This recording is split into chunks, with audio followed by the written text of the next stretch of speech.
Hello everybody, I'm Ernest. So we're here.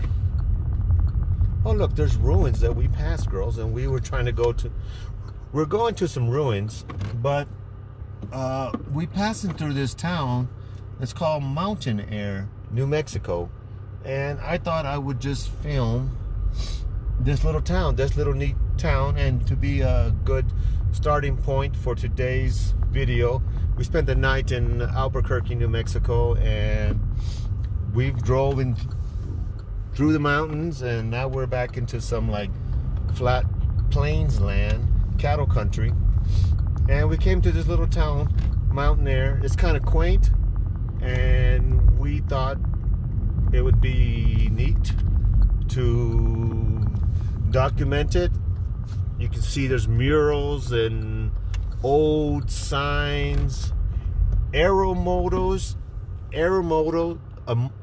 and windmills and pumps. So girls, well, y'all don't what that is like we used to have at the farm. We had a giant windmill, and it would pump the water from the wells.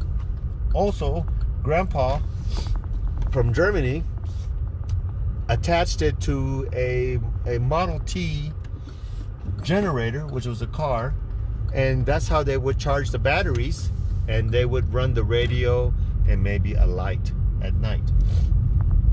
So anyway, here we are in Mountain Air. I thought it was pretty neat. There is a hotel over here that has what most people would think is a swastika on the front of it, but I was telling the girls that no, it's not that. It's an Indian symbol. I'm not really sure what it is or what it stands for, but it's something good. It's not a bad thing like we think of it as what the Nazis made it into something bad. But anyway, we're gonna get down the road. I can't remember the name of the ruins that we're going to, and evidently we passed some ruins and didn't even know about it. But let's get down the road, and I'll start recording when we get near.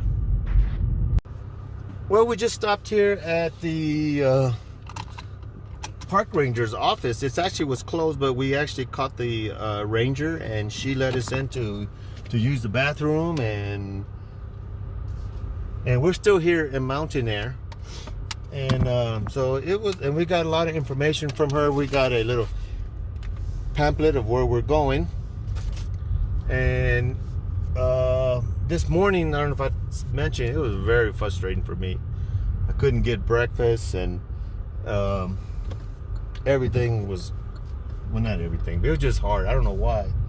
But anyway, oh look, here's the hotel I told you that had that swastika symbol. Look at that old roaster there by the side of the road. Anyway, let me take a picture. See the swastikas up there? Well, they're not actually swastikas. They're the Indian symbol, and I can't remember exactly what it is, but I'm not that educated. So let's keep going down the road, and I'll start videoing when we get there. All right, so we made it to the, I don't know how to say that, Grand Quivira, and it was influenced by the Spaniards, the Anasazi, and I think Pueblo Indians. Was a major trading center, and this is what their best guess of what it would look like. There it is up on the hill, and we're gonna go inside and see what there is to see, and maybe learn a little bit more about them. Okay, so what I can gather is basically was an Indian village at first, and it had the normal small Indian houses like you see there in the distance. And then the Spaniards came, and you know what the Spaniards do, and they built a fort of some sort, kind of like a typical Spanish mission. And that's how you got these larger groups. And I think those over there would be where the traditional Indian type structures would be.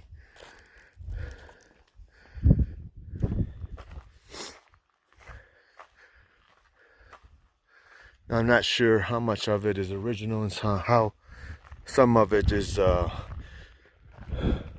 been redone, you know. So this looks like the church area, which they would always build the church, and there it is. There's the church. The altar is back there.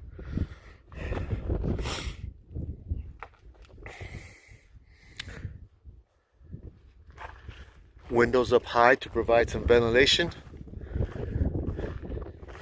It's a typical Catholic type church.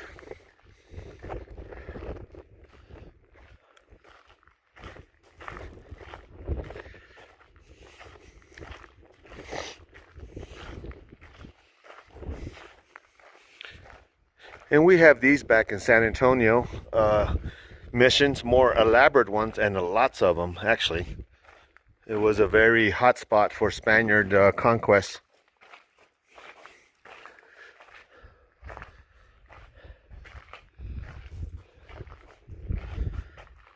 Nice view out of that window, or if that was a doorway, I'm not sure.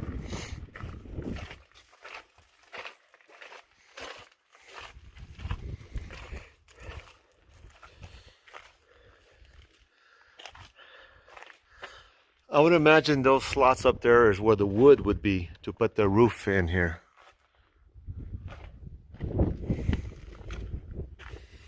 To store food.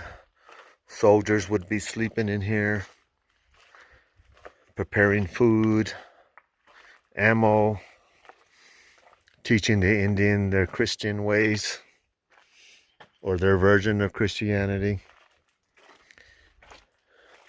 Imagine these rooms would be individual homes for higher ups, leaders of the Spaniard groups.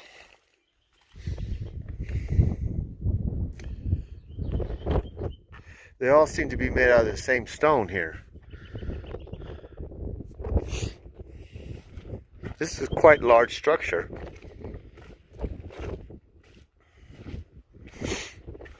And it continues on.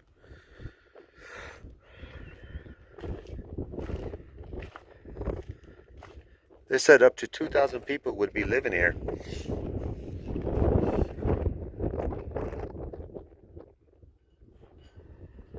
On the hilltop, of course, to get the advantage of, I guess, the military advantage. And to get a nice view. This was a major, so here's another large structure, and it goes on, very large. Sorry about the wind, it's windy out here, top of this hill. I would think this community over here, just judging by this drawing, that's this right here, along there. There would be a wall, like from here to there.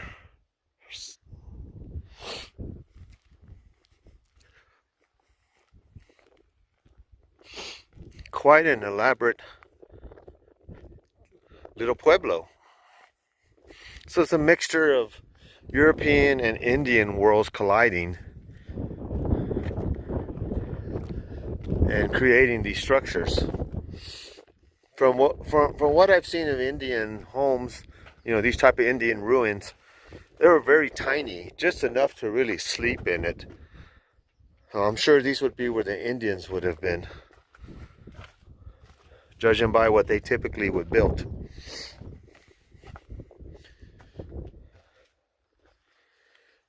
Not sure where they got their food or what they ate. I'm sure the Europeans brought domestic type farm animals, you know, chickens, hogs, cattle, whatnot. I think that was not something the Indians would typically do.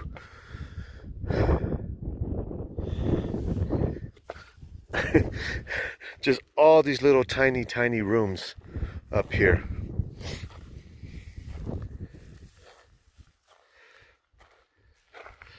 There's just a lot of them. So here's a more Indian kiva type structure that that I have seen in other ruins. It's usually round and usually in the ground. But this little thing here, where all these homes at, said that had little worship centers built within the kivas in the reds. So they would have it built into their homes, I guess. And only men would go, and they'd have their ceremony paint on and offer things up to their gods. I mean, there are so many of these Indian mini apartments. It's pretty much like an Indian apartment. It's the way I look, is the way I see them. Oh, look, here's another underground kiva. This is probably more of what the original Indian village looked like before the Spaniards came.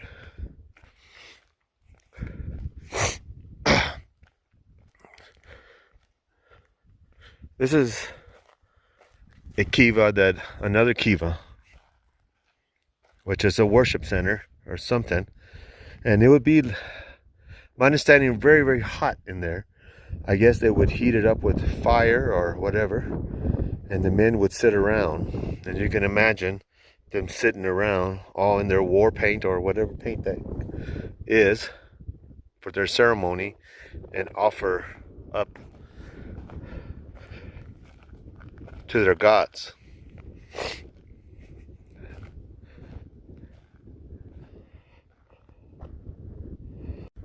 So they must have had a lot of kivas here. I've seen like 5 of them already. I'm pretty sure this is what it typically looked like before the restoration was done, because we're getting to the part of the park where you can see where there could have been some buildings, and well, like this area is closed, but I bet you these homes go further in this area. I'll obey these signs, but they probably looked a lot like this. But for the tourism, they kind of cleaned it up a little bit, and we have these ruins over here.